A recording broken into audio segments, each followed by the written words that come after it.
In the West, the patriarchy of immigrants from cultures that have not caught on the freedom and equality ideal for women is not subjected to the same critical scrutiny as is the patriarchy of the white man. Now, why? There are different reasons, but the most salient is multiculturalism. If, to some of you, multiculturalism means that people of different ethnic, religious, and cultural backgrounds can live together in a liberal society where they all uphold the rule of law, then that's one thing. No rational person is opposed to that arrangement. Human diversity can sometimes be enlightening, enthralling, and otherwise enjoyable. But multiculturalism in liberal societies has morphed into something else altogether.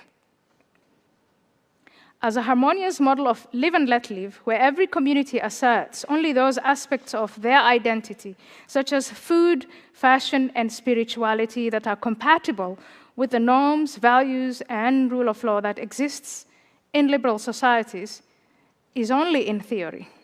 You find that in textbooks of academic institutions that are out of touch. You find it in the editorial rooms of leading newspapers, radio, and television channels that are even more out of touch. And in the narrow minds of politicians who court immigrant, self-appointed leaders so that they can mobilize the vote of those communities who are least likely to educate themselves on the political choices of the day. Multiculturalism is no longer a model of racial, religious, and cultural harmony, if it ever was that. Multiculturalism is indifference disguised as tolerance. It allows the free and affluent person to turn his back on those whose freedoms and rights are compromised, on the poor and the most vulnerable. It gives people an excuse to claim tolerance in the face of intolerance. Multiculturalism is moral racism disguised as broad-mindedness. The left-leaning white man and woman holds himself or herself and other white people to the highest of moral standards, but employs 5 or more syllable words and lengthy sentences to justify why the Indonesian, the Iranian, the Nigerian, the Arab, the Aborigine, the African American, the Native American must be excused for observing peculiar customs. Multiculturalism is apartheid, disguised as pluralism. Immigrant minorities are told that they can benefit from the opportunities and services provided by the liberal nation-state, but at the same time, they can remain loyal to the societies that they emigrated from, and in many cases, the societies that they fled. They can remain loyal to their forefathers' religion and so on. But when the locals complain about this rights-only and no obligations deal, the multiculturalist condemns them as racists, provincials, intolerant, and you name it. Meanwhile, social cohesion is the casualty, and society fragments, and dangerously so. Look at Europe. Multiculturalism is bad for women. Western feminists, as a result of multiculturalism, have neglected systematically and failed miserably to include immigrant women in the emancipation project in any meaningful way. There are exceptions, but that is the sad truth. Is it Western feminists who should be taking on immigrant misogynists? You bet. Feminists, Western and non-Western, need to be dexterous in taking apart the logic of multiculturalism. Feminists must unite to question Islam and the religions of other immigrants into the West, the way Western feminists questioned and continue to question Christianity and Judaism. Immigration from cultures that have not wholly accepted that women are and should be free and equal before the law as men challenge this culture of freedom and equality.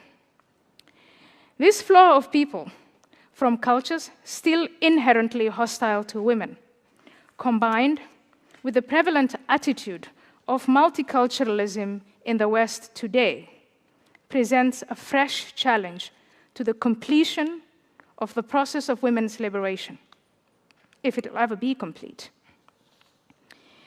And in many ways, this combination of assertive misogyny promoted by some immigrant communities on the one hand, plus the attitude of moral relativism in the West on the other hand, are a setback that could derail the women's project of liberation.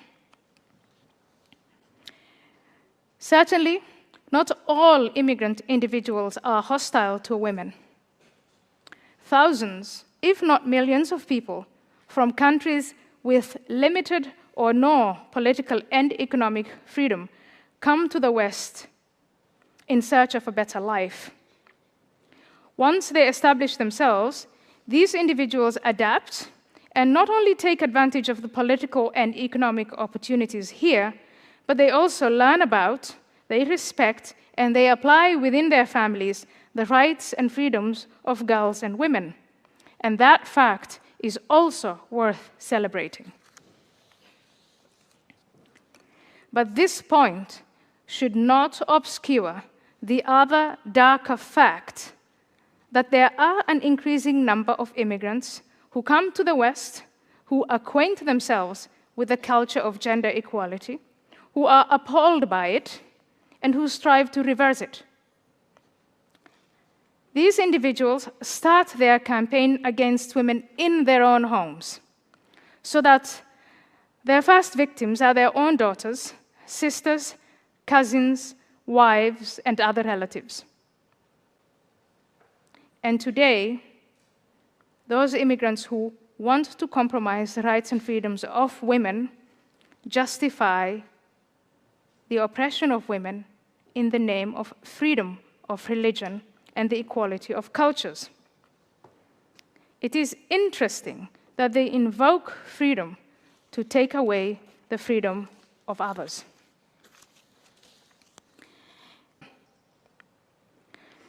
I want to conclude that as a woman living in the West, I have so much to be thankful for. We have so much to celebrate. But also, we have so much work to do. And as the world gets smaller and more connected, the narrative of freedom is rubbing off on people of different cultures and religions, however remote. We see that in the Middle East today. But it's not only the narrative of freedom that is finding fans. Various narratives hostile to women are also gaining ground.